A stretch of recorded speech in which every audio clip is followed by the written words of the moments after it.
In the NFL, there is one position on that team that has quickly become a game changer in terms of making plays and winning games. We're talking about the wide receiver. Today, we're going to be breaking it down and tackling the top 10 wide receivers going into the 2021-2022 NFL season. Number 10, Michael Thomas. It's Thomas's sky-high target rate and otherworldly efficiency throughout his career that has earned him the number 10 spot on our list. The New Orleans Saints player has delivered the type of volume most players can't handle. While he only played 7 games last season, we have to take 3 prior seasons into account. Over that time, Michael Thomas made an incredible 378 catches for 4,375 yards and 23 touchdowns, with a 78.6% catch rate and 50.7% of his targets turning into first downs. There are questions about who will be under center for the Saints, but whoever it is, they are going to funnel the ball his way a ton. That is why we have high hopes for Thomas going into the 2021-2022 season. We'll just have to wait and see where he lands on our list next year.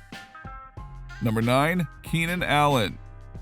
Allen has been remarkably consistent over the last 4 years. He caught 102 passes in 2017, 97 passes in 2018, 104 passes in 2019, and 100 passes in 2020, despite missing 2 games. He remains the reigning president of the Always Open Club and is arguably the league's most technically refined route runner. The LA Chargers are lucky to have him, yet there's no doubt that the chemistry he instantly developed with Justin Herbert is part of what makes him great.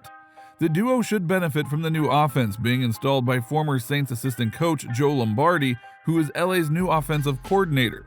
Lots of analysts are indicating that their pass game will use a lot of the same New Orleans concepts and marry them with a Shanahan-style zone rushing attack, which is ideal for the more modern NFL. There is no threat to Allen's status as the top receiving option on the team, so he should receive heavy volume all year. It seems likely that at this rate he'll be only climbing up our list. Number 8, Justin Jefferson. When you are a second-team All-Pro as a rookie, there might be nowhere to go but down, except that, well, there is still one more step up, and he should have every opportunity to take it. Jefferson finished last season with the most receiving yards for a rookie in NFL history, and he did that despite not entering the team starting lineup until week 3. Even then, he didn't hit a 90% snap rate until week 10. His 16-game average from that point forward was 105, 1,458, 9. He consistently created explosive plays all year, drew a target on 23% of his route runs, and due to his and Thielen's respective ages, is likely to take on a larger share of the offense moving forward. There is no doubt that Jefferson had quite a slow start, yet it seems he is in the train just picking up speed from here on out. Number 7, A.J. Brown. Tennessee Titans Brown plays in a lower volume passing offense than most other top receivers in the league, but that only makes his ridiculous efficiency stand out more. His 2.66 yards per route run average in second in the league over the last 2 seasons, surpassed only by Thomas, who of course missed considerable time last year. In his short career, Brown has become one of the premier downfield and after-catch threats in the league, turning 23.2% of his targets into explosive gains. He has also scored a touchdown on more than 10% of those targets, which is really an absurd rate. While his target share could dip a bit due to the presence of Julio Jones, he should only be able to operate in even more space than before, which will just make him even more dangerous due to his physical style of play.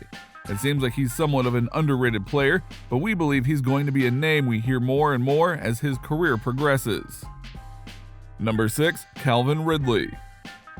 Atlanta Falcons' Calvin Ridley already had his full-on breakout 3rd year, and now he gets to play for the coach who helped turn Brown into one of the league's most explosive and efficient producers, and as the clear-cut number 1 option after that team traded Jones to the Browns team. He is going to be an absolute target machine in what should be a considerably higher volume passing unit than the Titans teams of the last 2 years, given the personnel that they have on hand. Now, considering the level at which he was already producing, the ceiling might as well be the roof for this year. We have no doubt that Ridley will only be climbing up this list in years to come. Now that he is paired up with the right team, chemistry is going to be working in his favor, and he's going to be producing some amazing results. Number 5, DeAndre Hopkins. Hopkins was the rare wide receiver to change teams and miss exactly 0 beats. Many had some reasonable assumptions that being placed on a new team might affect Hopkins' sky-high target rate. That really didn't happen and was clear proof of the talent that he brings. Kyler Murray peppered him with an average of 10 targets a week.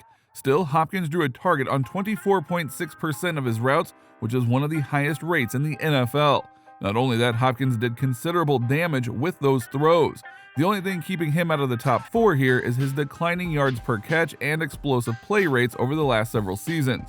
He is being used more often as a short passing game weapon than he used to be, and while that might be a good thing for his team's offense on occasion, it's not the best for individual production, and it makes him a little bit less efficient on a per route basis than he was at his peak. Even so, we'll just have to wait and see how the Cardinals play him. If he's able to open up more on the field, he'll definitely be breaking into the top of this list. Number 4, DK Metcalf. A name that you probably recognize, Metcalf has produced at a level on par with the league's premier receivers, despite not being targeted nearly as often as those players just yet. Now that should change this year. He's clearly a full-time player now, having increased his snap rate to 92% last season. He does not turn 24 years old until December of this year, and he is a 6'4", 229-pounder, and likely the single most athletic player in the NFL. While he may be a fresh face on this list, he is definitely going onwards and upwards. Just remember last season. Even then, he finished with an 83, 13, 03, 10 receiving line. He is efficient, averaging over 2 yards per route run. He is an elite big play threat, turning 21.8% of his targets into explosive gains. He is also a first down machine, generating a new series on nearly 51% of those targets. And that is why he has the number 4 spot on our list. Number 3, Stefon Diggs. Stefon Diggs has been around for a while now and has the stats to back it up. He is another of the rare wide receivers that change teams and dominate. Diggs led the NFL in both receptions and receiving yards during his first year in Buffalo. The Bills figure to remain an up-tempo, high-volume passing offense, and Diggs is still the clear lead receiver there. As both he and Josh Allen get even more comfortable with Brian DeBall's offensive, they could find even more layers to add to their attack, which will only make Diggs even more dangerous. He was a cinch top 3 pick here. Number 2, Tyreek Hill.